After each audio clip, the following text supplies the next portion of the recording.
Hey guys, welcome back to my channel. Today I'm going to be reviewing Don Quixote and Madame Bovary. Now, you might be wondering, why am I reviewing two very different books? They're literally 2 centuries apart, but actually they're quite similar to each other, and I'll go into why that is. So, Madame Bovary was written in 1856, and it follows a young woman who struggles with her marriage and fantasizes about living a different life, going on escapades with different men and indulging in materialism, and it really kind of consumes her, this obsession of fantasizing, and it eventually leads to her downfall and her tragic end. Spoiler alert, she dies in a really horrific way, and I'll go into that in more detail later. Don Quixote was written between 1605 and 1615. It has part 1 and part 2, and both parts are very different, but it essentially follows a man that, equally like Madame Bovary, obsesses and fantasizes about a different reality that he could potentially live in, but instead of it being kind of like, because Madame Bovary is more of a realism text, this is more kind of like an experimentation of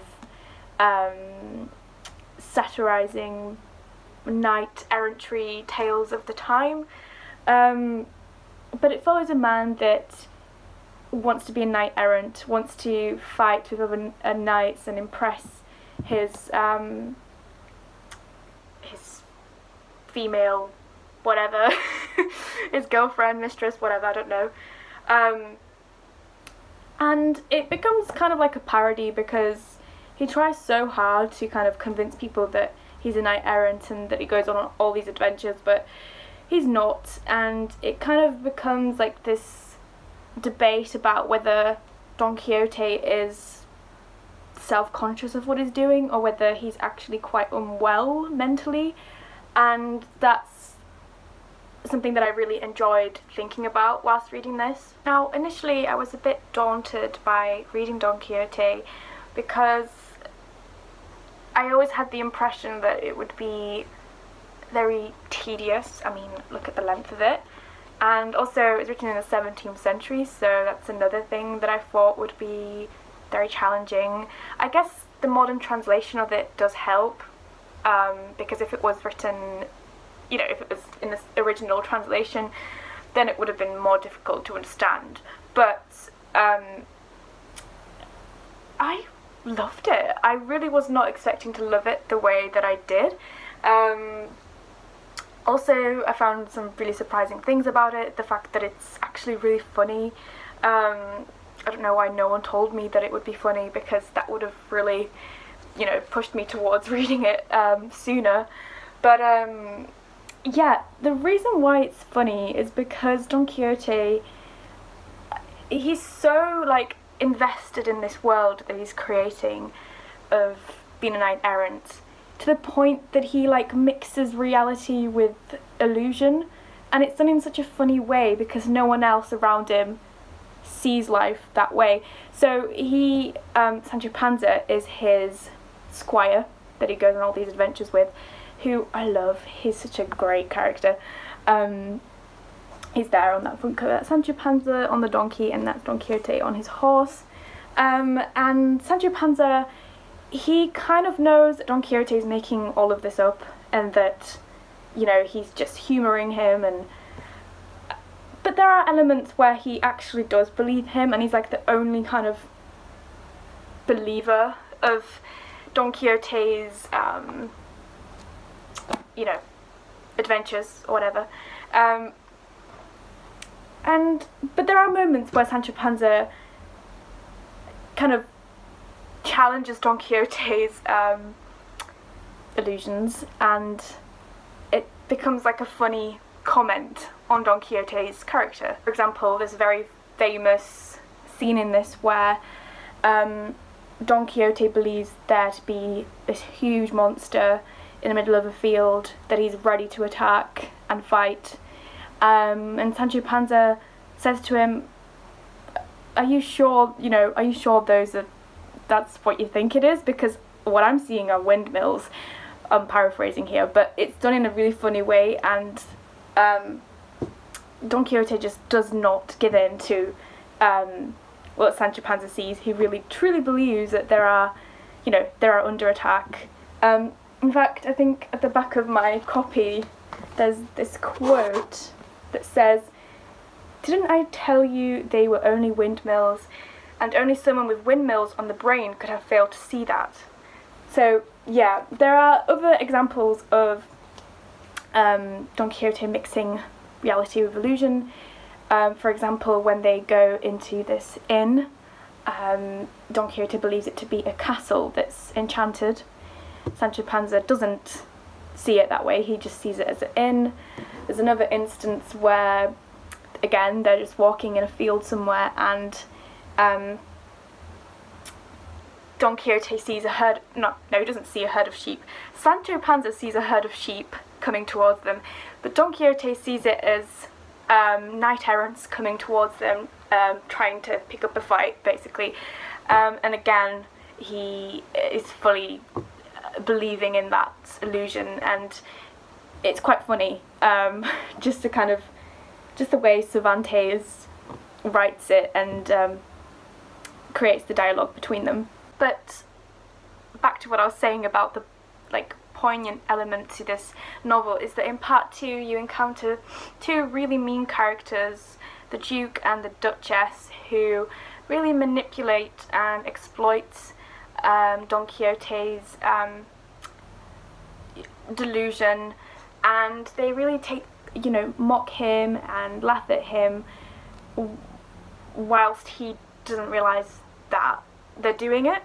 So it's kind of like bullying in a way, and they get other people involved in this mockery, and it becomes really sad because really Don Quixote isn't harming anyone, he's just having fun with his fantasy.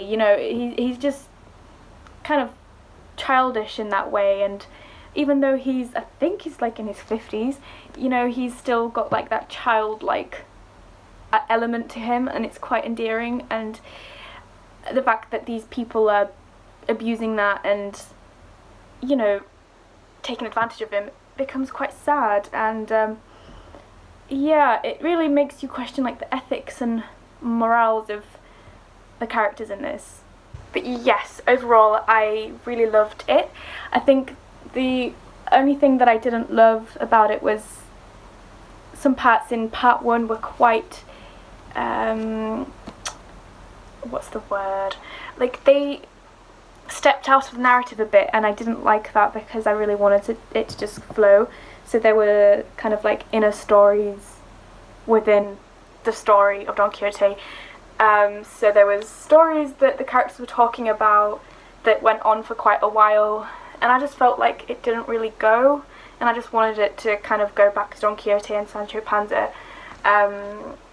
So yeah, that's one thing that I would critique, but some people might love that, Part 2, yeah, like I said, it was really interesting to have these kind of contrasting characters, and the ending, spoiler alert, is quite tragic as well, in Madame Bovary. Not the same way, it's not as graphic, but it's sad because Don Quixote dies towards the end of the text from an illness, and he renounces everything that he believed in about knight errantry and about being a knight errant, and he admits that he is actually just an ordinary man and he's not a knight errant, and everything that he did was just made up. So I was left to question why Cervantes ended it that way. I think that it's definitely, a powerful ending because, it makes you question whether he renounced all of that because of the people in part 2 mocking him, and him being more kind of conscious of it. And it's sad, really, because, we should, there's nothing wrong with fantasizing about certain things. Obviously, yes, maybe he took it a bit too far, and he became quite known in the village for just being this crazy dude that, goes on these fake adventures. But, yeah, it really does make you question, the attitudes of people. But another thing that I really liked about part 2 was how much, because again, I'm going to talk about the metafiction side of it. Cervantes actually included the title of Don Quixote into part 2, so certain characters have read the adventures of Don Quixote, but Don Quixote himself hasn't. So I found that quite interesting, because he's essentially this known figure in part 2. Everyone knows about him, and because they've read Don Quixote, aka this. That, I found that mind-blowing, just the way he just, self-consciously added that into it, and it's so ahead of its time. And I think that this is why I'm also reviewing Madame Bovary, because it influenced so many writers and books after. Just think of all the books that we've read in our time that kind of reference themselves in the text. Surely Don Quixote must have been the originator of that, and I just find that really interesting, and I'm so glad I read it. Yes, it was for my module, okay, but I still think I would have read it, and I really recommend this. It's a really interesting book. Yes, now I'm going to talk about Madame Bovary, and you'll probably notice some similarities, hopefully, with me talking about it. First of all, I just want to show you how beautiful my copy is. So it's this pink hardback, and it's got really beautiful illustrations inside that I really loved looking at whilst reading it. Madame Bovary is in some ways a reworking of Don Quixote, because it follows a very similar character, similar plotline in a way, because it follows this character that is indulging in fantasizing about a different life, and it eventually leads to her downfall. But I think what's different about this is how much it affects everyone else. In Don Quixote, it really only affects Don Quixote, really. Yes, other people will laugh at him and mock him, but that's not really damaging their life. Madame Bovary really just ends in this way where no one has a happy ending, and it's kind of realistic in that sense.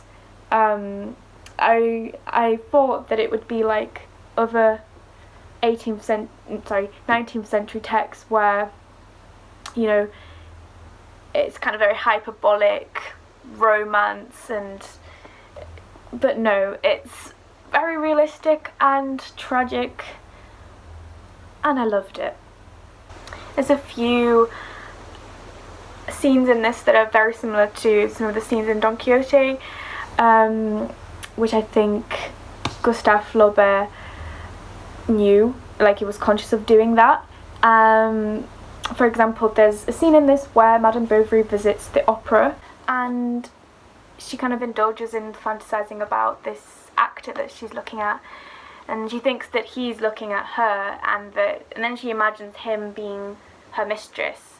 In Don Quixote, there's something similar that goes on. He's at a puppet show, but he's kind of more aware that it's a performance. So it's interesting to compare those two scenes together.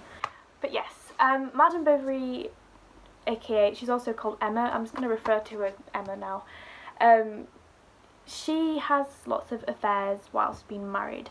So this book, at the time that it was published, actually was received very badly. It was criticised a lot. It was very controversial. In fact, it was at one point even in Flaubert had to have a court case because it was going to be made banned. but luckily he won. So yes, it was very kind of, different at its time. I think the message behind this text and what Flaubert criticises is the need for, like, more. The always wanting more and more and it never making you happy. And I think that that's a very timeless message, because a lot of the time people always want to get more and more, and where does it stop? Like, how far can you go before it starts really affecting others and your own life? And yeah, that's kind of what kept me going with this. It's a text that you kind of think, you keep reading because you think, there's going to be this grand moment, and there isn't really. And I think that's kind of like a comment on, real life. You kind of, if you want a grand moment, don't use other people for your own wants and desires. You have to really work hard for something big to happen, and that's something that Emma doesn't get at. And she's this unlikable character in most parts, but there is also an element to her where I kind of sympathise with her, like I do with Don Quixote, in different ways, but because she's this woman that, you can see where she's coming from. She's trapped in a marriage. It was much harder to get out of a marriage in the 19th century, but at the same time it doesn't justify what she does. And in the end, I've already told you guys at the start that she dies. She kills herself, and the way she does it is really horrific. She poisons herself with arsenic, and it's so graphic. I've never really read a death scene that's described this vividly. She turns black, she has spots all over her, and she screams in pain. There's a husband, Charles, that's trying to stop and do something to help her, but there's not much help, it's too late. And it really kind of, it's this pivotal moment of the text where this is what she's caused. There's the worry and anxiety of others, and there's this really tragic end for her because of her really corrupted desires. Yes, it was a great book. And it's not just the plot line that's really interesting, but it's also the writing style is so poetic and beautiful, and even though the characters are so plain and boring and mundane, he still adds so much beauty to everything because of his writing. I think that he even made like a comment on how he wanted it to be more like poetry and less like prose. Kind of reminds me of Proust a little bit. I think he does get compared to him. Yes, really beautiful imagery in this. The setting as well is quite similar to Don Quixote, because both books are kind of just outside of like a big city, a lot of, big civilization. So the kind of provincial life in a way, village people where everyone knows each other. And that as well is like a huge part of this text, because it affects Madame Bovary, the fact that everyone knows her and she can't really escape and be a different woman, because she knows deep down that people see her the same way. So yeah, the location and setting in both texts is really important and plays a interesting role in like character building. But yes, I feel like I've been going on for way too long, so I'm gonna conclude the video here now. But overall, I really recommend these two texts. If you're like me and you love 19th century literature, then you will love Madame Bovary. It's very different, so I think it's quite an important text to read in comparison to the other ones that are a bit more like conventional and hyperbolic. This is more realistic and interesting to analyse, and like I said before, the writing as well is lovely, so even that's a good enough reason to read it. So yeah, there's so much more to say that I would like to say, but it's just, I don't want to go on for ages. I should have probably made notes, I never do this for my videos. But yeah, Don Quixote as well is a great book that I recommend. And I was thinking maybe it's more of like a male read, because I never really see women talk about it as much as men, but I've just proved the fact that females can read this and it's good fun. If you want to have a bit of a laugh, don't want anything too serious, this is great. And again, it's written in a brilliant way. Something to kind of bear in mind though is that there's so many different translations to this that can be a bit annoying. Like, I was starting to listen to an audiobook for this, and then I realised when I was following it that it was completely different, and I didn't like it the way it was translated. But this Penguin edition is a good version, and I recommend it. Yes, right, I'm gonna go now. Thank you so much if you've enjoyed this video, and if you want to see more, let me know and comment below if you want me to do like a specific video. I'm kind of thinking of like doing more kind of day in the life of an English student or something like that. I don't know. I probably should get a better camera. I'm using my phone. But yeah, thank you if you've watched this to the end and didn't fall asleep. That's an achievement. Extra points for you. I'm gonna go. Thank you so much for watching this video, and I'll see you next time with another book related video. Bye.